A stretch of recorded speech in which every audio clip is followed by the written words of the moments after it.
Hey everybody, this is Dream, and today we have a interesting 8-game NBA slate for you. Before I get started, can you guys smash that like and subscribe button? It really helps the channel a lot. I really do appreciate it. Also, make your comments below with your favorite plays on the slate. We have some pretty interesting games here. We do have one game that is very low in total scoring, and we have one game that's really high. The high game is the Indiana Washington game, and the low game is the Houston Chicago game. So do keep that in mind. That will definitely affect fantasy purposes today.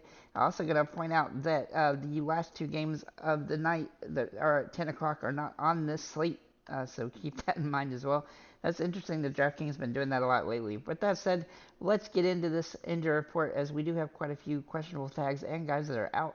So let's go and get into that. For the Celtics, Porzingis, Holiday, and Horford are all questionable. Obviously, that could definitely muck up this slate here. For the Spurs, Collins is out and Barlow is questionable. For the Pistons, Cunningham and Stewart remain out. For the Pacers, Halliburton is out. For the Hornets, Ball, Williams, Hayward are all out. Washington is doubtful and Martin is questionable. For the 76ers, Embiid is out and Covington is out. Melton is also questionable. For the Hawks, Capella is questionable and Hunter is out. For the Heat, Lowry is doubtful, Martin is doubtful, and Butler is out. For the Rockets, Eason and Brooks are out. And for the Pelicans, Zion and Alvarado are questionable. And for the Warriors, Paul and Green are both out. So lots of injury situations today. We do have three core plays for you in Terry Rozier, Josh Richardson, and Tobias Harris. I don't really expect these to change as the day goes on, as these guys are pretty much locked in at great opportunities today so far. But we do have some injuries that could play into fantasy perspective, especially with the Celtics having three guys that are questionable, and also with the Heat having some doubtful plays, and the Pelicans having Zion is questionable. So let's get into this here. We'll start with Rozier. Now Rozier has played very good with Ball out. He has a super high ceiling. His price has actually come down the last couple of games, which is definitely nice. He's had a couple off games through this situation. However, he's playing against Sacramento today, and he had 53 fantasy points the last time out against them. That's going to be a fast-paced game. He should have a lot of opportunity to have a big game here, and so he has some nice upside as a result of this situation. This game being at Charlotte also gives him a little bit of a boost as well, so do keep that in mind. But he's definitely in a great spot. Looking at Jalen Duren for Detroit, oopsie. He also has played very well lately. He was very close to being a core play for me. The only concern here is his price has come up a little bit too much, and that is the reason I didn't make him one. But he's been over 30 fantasy points in a lot of games in a row.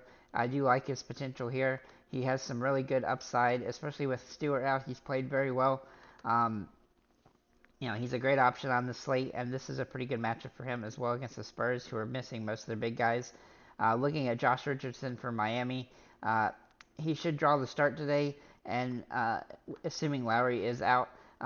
He's only started 4 games this season, but in those 4 games, he's been over 24 fantasy points or more in all of them.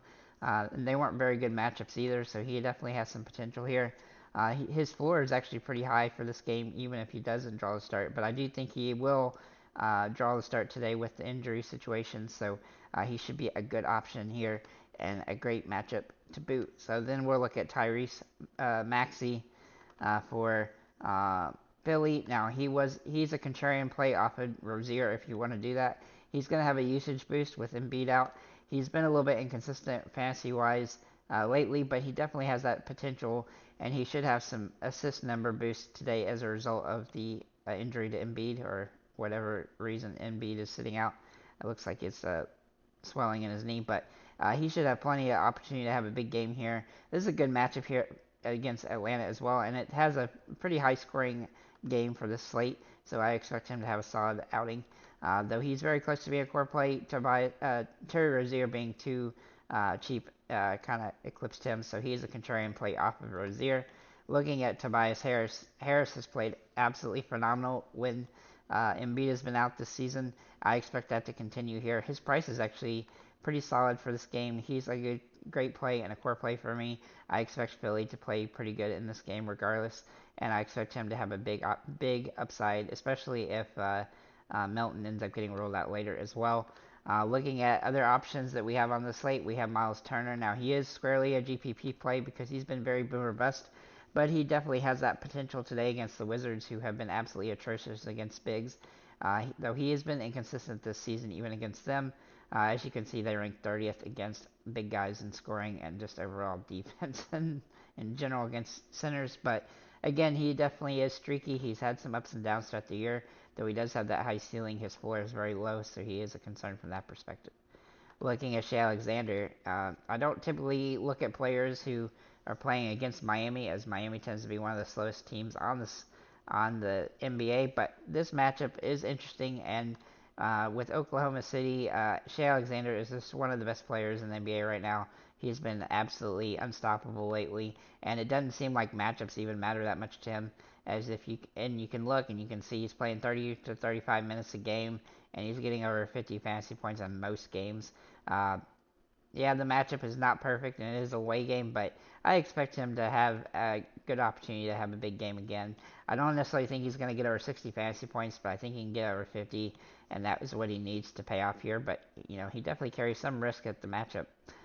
But I think he's in play, and especially with not really a lot of great options as the big guys at the super expensive end of this at least, he's a good option. Looking at Sengun for the Rockets, he's been mostly consistent throughout the season, and he's been a good fantasy staple for us and for most players, I think.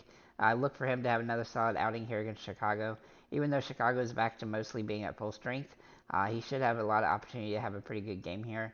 And he's been relatively good. As long as they don't get blown out, he tends to get the full complement of minutes. They have the fantasy potential for double doubles, which definitely gives him a nice boost. His price point is just too cheap for what his potential is, because he can get over 50 fantasy points in any of these games. So that's what I have there. Looking at the Pacers, now this is a interesting situation with Halliburton out.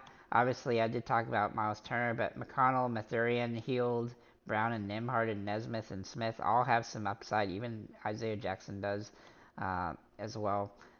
The problem with this team is right now is a lot of them have been priced up as a result, especially McConnell, who would be the guy that we would typically throw in when Halliburton sits out, but his price has absolutely skyrocketed. These guys are all in play, but they definitely carry some risks. This matchup is very good though, so they're definitely worth a look. But you do have to temper your expectations a little bit, considering their guys have already been priced up due to Halliburton being out, and that's what you have to deal with there. As for the 76ers, with Embiid out, we have uh, Tobias Harris being an absolutely monster play for them when he is out, and then Maxey gets a boost. If Melton also misses, then Oubre Jr. would also get a little bit of a boost. I'm mostly staying away from the cheaper big guys for them, as they don't tend to play enough minutes to make it worthwhile, and there's 4 guys right now competing for minutes there, so do keep that in mind. I don't think there was too much else I needed to look at too much here, but if Zion were to miss, that would definitely open up Najee Marshall and Nance and Jones as well for them. So with that said, guys, thank you for liking, commenting, subscribing. If you have any comments or questions, feel free to leave them below, and have a nice day, guys.